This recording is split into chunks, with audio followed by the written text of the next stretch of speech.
ሻሎም ቅዱሳን እንዴት ናችሁ? ይህ የባይብል አርሚ ጎልደን ቻፕል ኢንተርናሽናል ቸርች ኦፊሻል የዩቲዩብ ቻናላችን ነው። ዛሬ እረፉ ደግሞ እግዚአብሔርን እወቁ በሚል የእግዚአብሔር ቃል ወደ እናንተ መጥቻለሁ። እኔ ፓስተር ሳምሶን ነኝ። ክብር ሁሉ ለአምላካችን ለእግዚአብሔር ይሁን።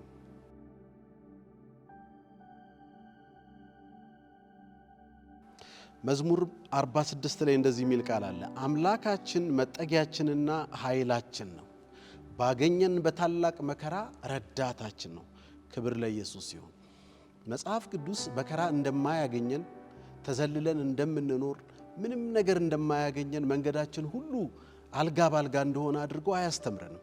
መከራ ሊያጋጥመን እንደሚችል፣ በህይወት መንገዳችን ላይ እንቅፋት ሊያገኘን እንደሚችል፣ የተለያዩ ነገሮች ሊያጋጥሙን እንደሚችል ይናገራል። ነገር ግን በዚህ ሁሉ ውስጥ ደግሞ ቁጥር 1 ላይ አምላካችን መጠጊያችንና ኃይላችን ነው፣ ባገኘን በታላቅ መከራ ረዳታችን ነው። ስለዚህ ምድር ብትነዋወጥ፣ ተራሮች ወደ ባህር ልብ ቢወሰዱ አንፈራም ይልና ምክንያቱም ደግሞ ቁጥር 10 ላይ እንደዚህ ሲል ይናገራል። መዝሙር 46 ቁጥር 10 እረፉ እኔ አምላክ እንደሆንኩ እወቁ ይላል። ክብር ለኢየሱስ ይሁን። ቅድም እንደተናገርኩት በህይወት ስንኖር በዚች ምድር እስካለን ድረስ ኢየሱስ ክርስቶስ በዮሐንስ ወንጌል ምዕራፍ 17 እንደተናገረ በዓለም ሳላችሁ መከራ አለባችሁ። ለእግዚአብሔር ራሱ ሲጸልይ እንደዚህ ያለ ከዓለም እንድታወጣቸው ሳይሆን በዚህ እንድትጠብቃቸው ጸልያለሁ አለ። ክብር ለጌታ ይሁን። ይህንን ጸሎት ለሐዋርያቱ ብቻ ሳይሆን አምነው ለሚከተሉት ከሐዋርያቱ በኋላ ለምንመጣ ለኛ ሳይቀር ኢየሱስ ክርስቶስ እንደጸለየልን እናያለን። በዮሐንስ ወንጌል ምዕራፍ 17 ላይ እዚህ ጋር ደግሞ አምላካችን መጠጊያችን ነው ይላል። መከራ አለ። መከራ ግን ቢመጣ የምንጠጋበት አምላክ አለን። ከባድ ነገር፣ አስጨናቂ ነገር፣ ኃይለኛ ወደረኛ ቢመጣብን ኃይላችን፣ መጠጊያችን አምላካችን ነው ይላል። ከዛ ቁጥር 10 ላይ ዳዊት እንደዚህ ይላል፣ እረፉ ተረጋጉ። በዙሪያችሁ ባለው ኮንዲሽን፣ በሚያጋጥማችሁ በሁኔታው፣ በምታልፉበት መንገድ ብዙ አትናወጡ። ተራሮች እንኳን ቢናወጡ ፊገር የሚመስሉ ትላልቅ የሚመስሉ ልትጠሯቸው፣ ልታዩቸው፣ ልትመኩባቸው የምትችሏቸው ነገሮች እንኳን ቢናወጡ፣ መሰረታቸው ቢናወጥ እግዚአብሔር አምላካችሁ ስለሆነ፣ እሱ መጠጊያችሁ ስለሆነ እረፉ ይላል። ክብር ለኢየሱስ ይሁን። ነገር ግን ይሄ እረፍት ያለው ደግሞ በምንድን ነው ይላል? እግዚአብሔርን በማወቅ ውስጥ ነው ይላል። መጽሐፍ ቅዱስ በሌላ ስፍራ ሲናገር በዕብራውያን ምዕራፍ 11 ቁጥር 5 ላይ እንደዚህ የሚል ቃል እናገኛለን። ከ5 እስከ 6 ያለውን ክፍል አነባለሁኝ ለትምህርቴ እንዲረዳኝ። ቁጥር 6ን አነብና ቁጥር 5ን አገላብጬ አነባቸዋለሁ። ያለ እምነት እግዚአብሔርን ደስ ማሰኘት አይቻልም ይላል። ወደ እግዚአብሔር የሚደርስ እግዚአብሔር እንዳለ ለሚፈልጉትም ዋጋን እንዲሰጥ ያምን ዘንድ ያስፈልገዋል ይላል። እንግዲህ እግዚአብሔር ሊታወቅ የሚችልበትን መንገድ ሲናገር መጀመሪያ እግዚአብሔር እንዳለ፣ ኤግዚስተንስ ራሱ እግዚአብሔር እንደሆነ። ምክንያቱም እረፍታችን ያለው እግዚአብሔርን በማወቅ ውስጥ ነው። ስለዚህ እግዚአብሔርን ማወቅ ምንድን ነው? እግዚአብሔርንስ እንዴት እናውቀዋለን የሚለው ጥያቄ ቤዚክ ይሆናል ማለት ነው። ማረፍ ያለው እግዚአብሔርን በማወቅ ውስጥ ከሆነ፣ መከራ ደግሞ በቃ ኦልሬዲ ጊቭን ከሆነ፣ የተሰጠ ያለ ነገር ከሆነ፣ ጴጥሮስ ሲናገር በአንድ ስፍራ እንደዚህ አለ፣ ፍለጋውን እንድትከተሉ ክርስቶስ ኢየሱስ ምሳሌውን ትቶላችሁ ሄደ፣ መከራን እንደተካፈለ እንዲሁ እንድትካፈሉ ይላል። ስለዚህ መከራ ኦልሬዲ ያለ ነው። በሐዋርያቱም ዘመን የተነገረ ነው። ክርስቶስ ኢየሱስም ደግሞ በዚህ ምድር እስካላችሁ ድረስ አስቸጋሪ ነገሮች፣ ሰውን እረፍት ሊያሳጡ፣ ሰውን ሊረብሹ የሚችሉ ነገሮች እንዳሉ ኦልሬዲ ጊቭን ነው፣ ኦልሬዲ ያለ ነው። በላይፍ ኤክስፒሪየንሳችንም የምናውቀው ነው። በህይወት መንገዳችን ላይ፣ በቢሮ ስራችን፣ በትምህርት፣ በአገልግሎት፣ በቤታችን፣ በትዳራችን፣ በልጆች አስተዳደግ፣ በመንግስት ፖሊሲ ቢሆን ኢን ኤቭሪቲንግ ቻሌንጅ የምንደረግባቸው ነገሮች አሉ። ነገር ግን እነዚህ ሁኔታዎች እያሉ የእግዚአብሔር ቃል እረፉ፣ ተረጋጉ፣ ምንም አትደንግጡ፣ አትናወጡ፣ ተረጋጉ ይለናል። ግን የምትረጋጉት ደግሞ እግዚአብሔርን በማወቅ ነው ይለናል። ስለዚህ እግዚአብሔርን ማወቅ በጣም ቤዚክ የሆነ ጥያቄ ይሆናል ማለት ነው። ሲያዩት እግዚአብሔርን ማወቅ የሚለው ጥያቄ ሲምፕል ሊመስል ይችላል፣ ወይም የሰንዴይ ስኩል ጥያቄ ሊመስል ይችላል። ነገር ግን ሰው በህይወት ዘመኑ እስካለ ድረስ ሊመልሰው የሚገባ ትክክለኛ ጥያቄ ነው። እግዚአብሔርን እንዴት እናውቀዋለን? እግዚአብሔር እንዴት ነው የሚታወቀው? መጽሐፍ ቅዱስ ሲናገር በዕብራውያን መጽሐፍ ላይ አሁን እንዳልኳችሁ ቁጥር 6 ላይ እንደዚህ ይልና ያለ እምነት እግዚአብሔርን ደስ ማሰኘት አይቻልም፣ ወደ እግዚአብሔር የሚደርስ እግዚአብሔር እንዳለ ለሚፈልጉትም ዋጋን እንዲሰጥ ያምን ዘንድ ያስፈልገዋል ይልና ሄኖክን ኤግዛምፕል አድርጎ ያመጣዋል። እግዚአብሔር እንዳለ ያመነ ሰው፣ እግዚአብሔርን በመፈለግ ውስጥ ምሳሌ የሆነ ሰው ሄኖክ ነው ይልና ቁጥር 5 ላይ እንደዚህ ይላል፣ ሄኖክም ሞትን እንዳያይ በእምነት ተወሰደ ይላል። ምክንያቱም እግዚአብሔር ስለወሰደው አልተገኘም። ያ ደግሞ የሆነበት ምንድነው ይላል? ሳይወሰድ በፊት እግዚአብሔር ሳይወስደው በፊት እግዚአብሔርን ደስ እንዳሰኘው ተመስክሮለት ነበርና ይላል። አሁን ቁጥር 5ን አንብበን መጀመሪያ ያነበብኩትን ቁጥር 6ን ስናበብ ሚኒንግ ይሰጣል። ያለ እምነት እግዚአብሔርን ደስ ማሰኘት አይቻልምና። ስለዚህ ሄኖክ እግዚአብሔርን ያስደሰተው በምንድን ነው? አንደኛ በእምነቱ ነው። ያመነው ደግሞ ምንድነው ስንል እግዚአብሔር እንዳለ። በዘመናችን እግዚአብሔር እንደሌለ፣ እግዚአብሔር በሰው ሕይወት ውስጥ አስፈላጊ እንዳልሆነ በጣም ብዙ ሰዎች በተለይም ደግሞ ተምረናል፣ አውቀናል፣ አድገናል የሚሉ ሀገራቶችና ሰዎች ይህንን ነገር በደንብ አብራርተው ይናገራሉ። ምናልባትም አሁን በአሁኑ ዘመን በክርስቲያን በቀድሞ ዘመን በክርስትና ዶሚኔት ተደርገው የነበሩ ሀገራቶች አሁን በኤቲስቶች ዶሚኔት ተደርገዋል። ኤቲስት ማለት እግዚአብሔር የለም፣ እግዚአብሔር በሰው ሕይወት ውስጥ አስፈላጊ አይደለም። በሕይወት ኮንዲሽናችን ውስጥ በደስታችን ይሁን በሐዘናችን፣ በመከራችን ይሁን በድላችን እግዚአብሔር አያስፈልገንም። ሰውን ሰው ያደረገው ስራ ነው። ሰውን ሰው ያደረገው የራሱ ጥረትና ኢንተሌክቹዋል ችሎታው ነው በሚል እግዚአብሔር በሰዎች ችሎታና ዕውቀት የተተካባቸው አገራቶችና ከተሞች በጣም ብዙ ናቸው። ነገር ግን ሄኖክ ከአዳም 6ኛ የነበረ ሰው እግዚአብሔር እንዳለ ያላየውን እግዚአብሔርን እንዳለ ለሚፈልጉት ደግሞ እግዚአብሔር አለ፣ እግዚአብሔር በሕይወቴ ያስፈልገኛል፣ እግዚአብሔር በምኖርበት፣ እግዚአብሔር በሚሄድበት መንገድ፣ አሁን እያለፍኩበት ባለው ሁኔታ፣ አሁን እያጋጠመኝ ባለው መከራ፣ አሁን በማልፍበት ችግር ውስጥ እግዚአብሔር ያስፈልገኛል፣ እግዚአብሔርን እፈልገዋለሁ፣ እግዚአብሔር መጠጊያዬ ነው፣ እግዚአብሔር አምላኬ ኃይሌ ጋሻዬ ነው ብለው ለሚፈልጉት ለነዚህ ሰዎች እግዚአብሔር ዋጋን ይሰጣል ይላል። ክብር ለኢየሱስ ይሁን። እረፍት ያለው እንግዲህ ይህንን እግዚአብሔርን በዚህ ልክ በማወቅ ውስጥ ነው። እግዚአብሔር እንዳለ ለሚፈልጉት በሚያልፉበት ነገር ሁሉ በደስታቸው ይሁን በሐዘናቸው፣ በችግራቸው ይሁን በድላቸው እግዚአብሔር ያስፈልገናል፣ እግዚአብሔር ፕራዮሪታችን ነው ለሚሉ ሁሉ እግዚአብሔር ዋጋን ይሰጣል ይላል። ክብር ለኢየሱስ ይሁን። አንድ ነገር እዚህ ጋር እንረዳለን። አዳም ከእግዚአብሔር ጋር በፍጥረት መጀመሪያ ላይ የነበረ ከእግዚአብሔር ጋር ፐርሰናል ኢንተራክሽን የነበረው ከእግዚአብሔር ጋር በፍጥረት ሥራ ሂደት ውስጥ የተካፈለ የመጀመሪያው ሰው ነበረ። አዳም ከተወለደ ወይም ከተፈጠረ ከ622 ዓመት በኋላ ነው ሄኖክ የተባለው ሰው የተወለደው። እንግዲህ የውላችሁ ሄኖክ እግዚአብሔርን ፊዚካሊ ኦር ፐርሰናሊ ኢንተራክት አድርጎ ሳይሆን የሚያውቀው አዳም ባወቀበት መንገድ ሳይሆን በእምነት ነው እግዚአብሔርን አወቀው ምንለው። ምክንያቱም በዘፍጥረት ምዕራፍ 4 ላይ ሄኖክ አካሄዱን ከእግዚአብሔር ጋር ስላደረገ ሞት አላገኘውም፣ አካሄዱን ከእግዚአብሔር ጋር አድርጎ ነበር ይላል። እንግዲህ አካሄድን ከእግዚአብሔር ጋር ማድረግ ማለት ምን ማለት ነው? ከእግዚአብሔር ጋር ያለ አካሄድ ማለት የእምነት አካሄድ ማለት ነው። እምነት ደግሞ የሚጀምረው እግዚአብሔር ኤግዚስት ያደርጋል ብሎ እግዚአብሔር አለ ብሎ ከመጀመር ነው። ስለዚህ እግዚአብሔርን ማወቅ የህይወት እረፍትን ይሰጣል ብለን ካሰብን እግዚአብሔርን ማወቅ ምን ማለት ነው? እግዚአብሔርንስ እንዴት እንወቀው? እንዴት ነው ልናውቀው የምንችለው? እግዚአብሔርን ልክ እንደ ሰው እኔ ልተዋወቃችሁ ብመጣ እንደምላችሁ እንደዛ ነው የምናውቀው? ኦር ደግሞ ሰም ኢንስቲትዩሽን የሆነ አንድ ኢንስቲትዩሽን እንደምናብራራው እንደዛ ነው የምናውቀው? መጽሐፍ ቅዱስ እንደዛ አያስተምረንም። እግዚአብሔርን ለማወቅ 3 ቤዚክ ነገሮችን ከዚህ ከዕብራውያን መጽሐፍ ላይ ማየት እንችላለን። አንደኛው እግዚአብሔር መኖሩን፣ እግዚአብሔር አለ ብሎ ማመን። እግዚአብሔር አለ፣ ክብር ለኢየሱስ ይሁን። እግዚአብሔር ማለት በራሱ እግዚአብሔር መኖር ማለት ነው። ሙሴ እስራኤላውያንን ማን ላከኝ ብዬ ማን ላከህ ብለው ቢጠይቁኝ ማን ልበላቸው?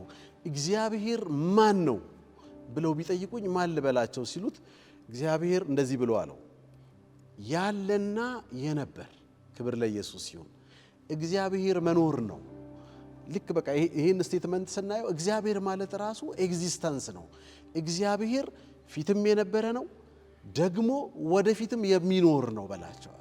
እግዚአብሔር ራሱን እኔ ብሎ ያስተዋወቀበት መንገድ ያለና የሚኖር ነው። ሌላው ሁሉ ሰው የሰጠው ስም ነው። እስራኤላውያን በተለያየ ጊዜ ያህዌ ሳምቲንግ፣ ያህዌ ራፋ፣ እግዚአብሔር ፈዋሼ ነው፣ ያህዌ ንሲ፣ እግዚአብሔር እንደዚህ እያሉ የተለያየ ስም ሰጥተውታል። እግዚአብሔር ግን ራሱን ለሰዎች ያስተዋወቀበት መንገድ በመጀመሪያ እንደምናየው በዘጸአት ምዕራፍ 3 ላይ እንደምናየው ያለና የነበር። ክብር ለኢየሱስ ይሁን። እግዚአብሔር ማለት ያለና የነበር የሚኖር ዘላለማዊ ነው። ቁጥር 15 ላይ ደግሞ እንደዚህ ይላቸዋል፣ የአብርሃም የይስሐቅ ደግሞም የያዕቆብ አምላክ ነኝ። ወደ ኋላም ነበርኩኝ እያላቸው ነው።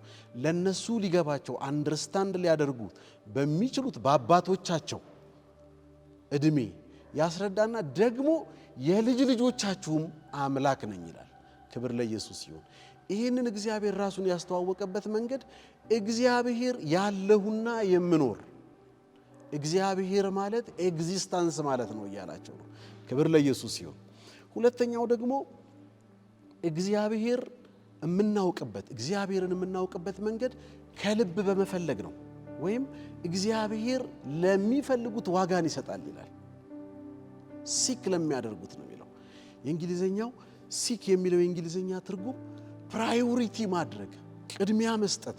ልክ የሆነ ዕቃን እንደመፈለግ ሳይሆን አንድን ነገር ዴስፐሬት በሆነ መልክ በቃ ምንም አማራጭ እንደሌለው፣ ከዛ ውጪ ተስፋ እንደሌለው፣ ለህይወቱ ለኑሮው ቤዚክ የሆነ አንደኛ የሆነ ቅድሚያ የሚሰጠው ነገርን እንደሚፈልግ ሰው መፈለግ ማለት ነው። ለምሳሌ አሳ በውሃ ውስጥ ይኖራል። ውሃ ለአሳ አስፈላጊ ነገሩ ነው። አሳ ከውሃ ውስጥ ከወጣ ህይወት እንደማይኖረው ሁሉ ሰውም ከእግዚአብሔር ከወጣ፣ ሰውም ያለ እግዚአብሔር ከሆነ፣ ሰውም እግዚአብሔር ከሌለው ጀስት እንደዚሁ ነው የሚሆነው። ውሃን ዴስፐሬትሊ እንደሚፈልገው አሳ ለሰው እግዚአብሔር በዚህ ልክ ያስፈልገዋል። ለዛ ነው ክርስቶስ ኢየሱስ በመጀመሪያ ጽድቁንና መንግስቱን ፈልጉ፣ ሌላው ሁሉ ይከተላቸዋል። ወይም ሰከንደሪ ነው፣ እግረ መንገድ ነው። ፕራዮሪቲው የህይወት ዋና ነገሩ እግዚአብሔር ራሱ ነው ሲላቸው እናያለን። ሶስተኛው ነገር ደግሞ እግዚአብሔርን ራሱን መከተል ነው። ፉት ስቴፑን መከተል፣ ምሳሌውን ፈለጋውን እንድትከተሉ ክርስቶስ ኢየሱስ ምሳሌነቱን ትቶላችሁ ሄዷል። ክርስቶስ ኢየሱስ በምድር በነበረው ቆይታው ከአባቱ ፈቃድ ውጪ ሌላ ምንም ነገር አልነበረውም። ዘወትር ለማድረግ የሚጓጓው፣ ዘወትር ለመፈጸም፣ ዘወትር የሚከተለው የአባቱን ፈቃድ ነበረ። በመጨረሻ በሞቱ ጊዜ እንኳን እንደዚህ ሲል እናየዋለን። አባት ሆይ ቢቻልህስ ይህች ጽዋ ከኔ ትለፍ፣ ነገር ግን የኔ ሳይሆን ያንተ ፈቃድ ይሁን። መከተል ማለት የእግዚአብሔርን ፈቃድ ማድረግ ማለት ነው። የራስን ፈቃድ ትቶ ለእግዚአብሔር ፈቃድ መኖር፣ የእግዚአብሔርን ፈቃድ፣ የእግዚአብሔርን ሐሳብ፣ የእግዚአብሔርን ዓላማ በሕይወታችን ላይ ኤክሰርሳይዝ ማድረግ፣ ኤክስፒሪየንስ ማድረግ ማለት ነው። መከተል ማለት ኤክስፒሪየንሻል ኖሌጅ ማለት ነው። ክብር ለኢየሱስ ይሁን። በቁጥር 1 እንደተናገርኩት እግዚአብሔር አለ ብሎ መጀመር ነው እንዳልን፣ እግዚአብሔር ራሱን በመጀመሪያ የገለጸበት ወይም ያስተዋወቀበት መንገድ እኔ ማለት መኖር ነኝ፣ ያለ አሁንም የሚኖር ደግሞ ለዘላለም የሚኖር ነኝ በማለት ነው። ይሄንን በዘጸአት ምዕራፍ 3 ከቁጥር 7 እስከ 14 ባለው ክፍል እስከ 15 ባለው ክፍል እናየዋለን። እግዚአብሔርም ሙሴን ያለና የሚኖር እኔ ነኝ አለው።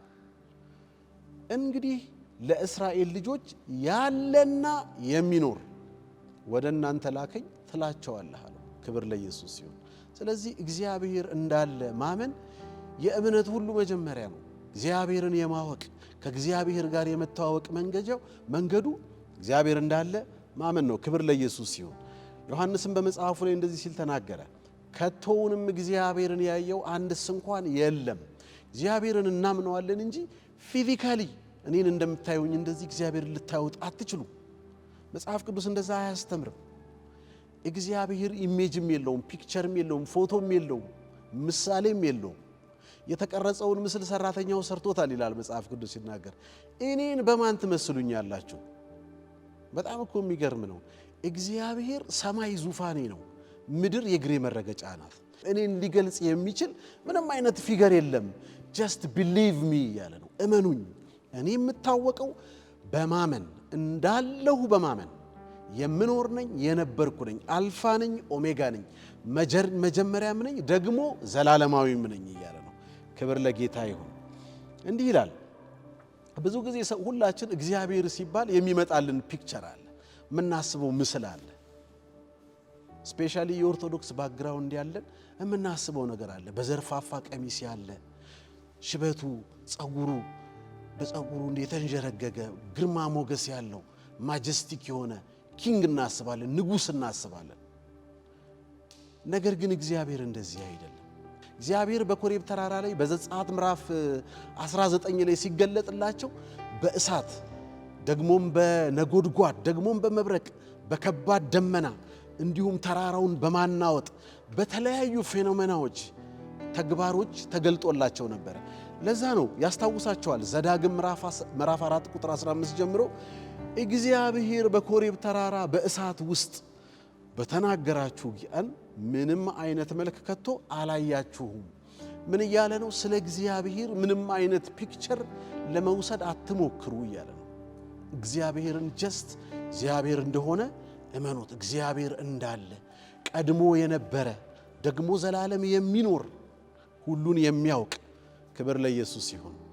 እንደዛ እንደሆነ እመኑት እያለ ነው። ይኸውም እንዳትረክሱ በወንድ ወይም በሴት መልክ በማንኛውም አይነት ምስል የተቀረጸ ጣዖት ለራሳችሁ እንዳታበጁ።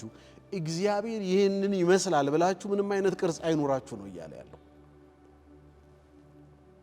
እንዳታበጁ ወይም በምድር ላይ የሚኖር ማናቸውንም እንስሳ ወይም በአየር ላይ የሚበር የማናቸውንም ወፍ ንስርንም ቢሆን ማለት ነው። እንግዲህ የወፎች ንጉሥ ንስር ነው ይባላል። የጫካ አራዊቶች ንጉሥ አንበሳ ነው ይባላል። የትኛውም አይነት ኃይለኛ በምድር ላይ የሚታወቅ እግዚአብሔርን ሊወክለው አይችልም እያለ ነው። በቁሳዊው ዓለም ላይ የተገለጠ የትኛውም ነገር እግዚአብሔርን ወክሎ ሊያስረዳ የሚችል ምንም ነገር የለም። እግዚአብሔር ግን አለ። ክብር ለኢየሱስ ይሁን። ወይም በደረቱ የሚሳብ ማናቸውም ፍጡር፣ በውሃ ውስጥ የሚኖር ማናቸውም ዓሣ ምስል እንዳታደርጉ። ወደ ሰማይ ቀና ብለህ ፀሐይን ወይም ጨረቃን፣ ከዋክብትን፣ የሰማይ ሰራዊትንም ሁሉ በምትመለከትበት ጊዜ ወደ እነሱ እንዳትሳብና እግዚአብሔርን ይህንን ሊመስል ይችላል ብለህ አስደናቂ ክሪኤሽን ባየህ ጊዜ ልክ ዳዊት እንዳለው ነው። የእጆችህን ሥራ ሰማያትን ባየው ጊዜ ተደነቅኩ ብለህ እግዚአብሔር ሰማያትን ያክላል፣ በሰማይ ያሉትን ከዋክብትን ያክላል ብለህ እግዚአብሔር ይሄ ነው ብለህ አትመዝነው እያለ ነው። በእጆቹ ሥራ እግዚአብሔርን አትለካ። እግዚአብሔር በራሱ ዩኒክ ነው። ክብር ለኢየሱስ ይሁን። እርሱ በራሱ ክላስ የሚኖር በሰው ልኬት ውስጥ በሰው መስፈርት ውስጥ በቁሳዊ ዓለም ውስጥ ባለ መለኪያ ሊመዘን የማይችል ከፍ ያለ ነው። ክብር ለስሙ ይሁን። በመጨረሻም እግዚአብሔር እንደዚህ ይላል ቁጥር 20 ላይ አምላካችሁ እግዚአብሔር እናንተን ከብረት ማቅለጫ ከግብፅ ምድር አውጥቷችኋል። ማወቅ ያለብህ ስለ እግዚአብሔር ምንድነው? እግዚአብሔር ከጨለማው አገዛዝ እንደ ብረት ማቅለጫ ከሆነ ከሚባላ እሳት የብረት ማቅለጫ 1200 ዲግሪ ሴንቲግሬድ ላይ ይደርሳል። ለምሳሌ ውሃ የሚፈላው በ100 ዲግሪ ሴንቲግሬድ ላይ ነው። እጃችን ውስጥ የፈላ ውሃ ውስጥ መክተት እንደማንችል ብናስገባው ሞጅልቆ በአንድ ጊዜ እንደሚያነሳው ስጋችንን ከእጃችን ላይ ገፎ ሊያነሳ እንደሚችል ይሄን ያህል ኃይል ውሃ በ100 ዲግሪ ሴንቲግሬድ ካለው you can imagine ከ10 እጥፍ በላይ የሆነ የብረት ማቅለጫ አይነት እሳት። ፊገራቲቭ የሆነ ተምሳሌታዊ ንግግር ነው፣ ምሳሌያዊ ንግግር ነው። እግዚአብሔር ከእንደዚህ አይነት እሳት ውስጥ አወጣ። ክብር ለኢየሱስ ይሁን። ይህንን ደግሞ በአዲስ ኪዳን ጳውሎስ ሲያስተምረን እንደዚህ ይላል፣ እርሱ እግዚአብሔር ማለት ነው ከጨለማ ስልጣን አዳነን፣ ቤዛነቱንም እርሱንም የኃጢአትን ሥርዓት ወዳገኘንበት ወደ ፍቅሩ ልጅ መንግሥት አፈለሰን ይላል። ከዛ ቁጥር 15 ላይ እንደዚህ የሚል ቃል እናገኛለን፣ እርሱ የማይታይ አምላክ አምሳል ነው።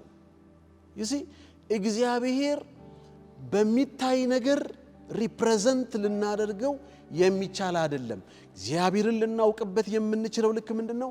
እርሱ ከጨለማ አገዛዝ አዳነን። ክብር ለኢየሱስ ይሁን። ቤዛነቱንም እርሱንም የኃጢአትን ስርየት ወዳገኘንበት ወደ ፍቅሩ ልጅ መንግሥት አፈለሰን።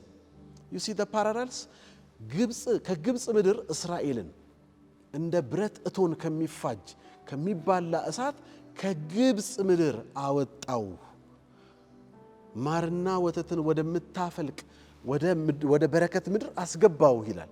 እኛን ደግሞ ከጨለማው አገዛዝ ከጨለማው ስልጣን አዳነን፣ ወደ ፍቅሩ ልጅ መንግሥት አፈለሰን ይላል። ስለዚህ ልክ ለነሱ ምንም አይነት ምስል አላየህም። በኮሬብ ተራራ በተገለጠልህ ጊዜ በእሳት በወረደና ተራራውን እያናወጠ በብዙ ፌኖሜናዎች በተገለጠልህ ጊዜ ስለ እግዚአብሔር ምንም አይነት ፒክቸር ምንም አይነት ሪፕሬዘንት ያደርገዋል የምትለውን ምስል አላየህም። ስለዚህ እግዚአብሔር ሲባል ምንም አይነት ፒክቸር አይምጣልህ እያለ ነው። ልክ ሄኖክ እንዳደረገ እግዚአብሔር እንዳለ በእምነት እግዚአብሔር አለ። ክብር ለኢየሱስ ይሁን። የሁላችሁ ወዳጆቼ በዚህ በዘዳግም ምዕራፍ 4 ቁጥር 7 ላይ እግዚአብሔር ሲናገር እንደዚህ ነው የሚለው፣ እግዚአብሔር የሕዝቤን የእስራኤልን ጩኸት አየው፣ ስቃያቸውን አየው፣ ከአስገባሪዎቻቸው የተነሳ ያለውን ጩኸታቸውን አደመጥኩ፣ ስለዚህም መከራቸውን አወቅኩኝ ይላል።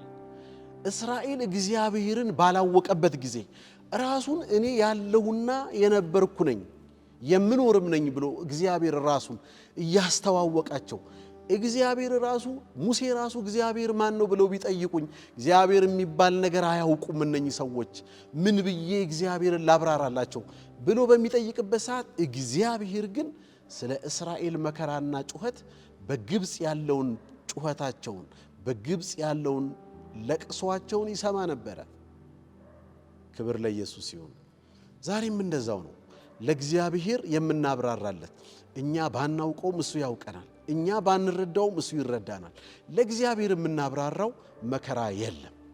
ለእግዚአብሔር የምናስረዳው ለእግዚአብሔር ልናብራራለት በብዙ ምሳሌ አድርገን ልናስረዳው የምንችለው መከራ የለም። ለዛ ነው ምድር ብትናወጥ ተራሮች ወደ ባህር ልብ እንኳን ቢወሰዱ አንፈራም አለ ዳዊት። ክብር ለእግዚአብሔር ይሁን። በዚህ መረዳት ውስጥ ነው እግዚአብሔር እንዳለ ለሚፈልጉትም ዋጋን እንደሚሰጥ። ክብር ለኢየሱስ ይሁን። ዋጋ ይሰጣል ማለት በመከራ ውስጥ ላለ ሰው ዋጋው ፕሮቴክሽን ነው። ጠላት ለሚያሳድደው ለአንድ የሚታደን ሰው እግዚአብሔር ጋሻ ይሆነዋል። ዋጋው ይሄ ነው። ስለዚህ ነው እረፉ እኔ አምላክ እንደሆንኩ እወቁ። የእግዚአብሔር አምላክነት እንደዚህ ቦርደር የሌለው ነው፣ ባውንደሪ የሌለው፣ ልክ የሌለው፣ ወሰን የሌለው፣ ሰማይ የማይበቃው ምድር ለእግሩ መረገጫ የማትበቃ ትልቅ ሉዓላዊ አምላክ ነው። ክብር ለኢየሱስ ይሁን።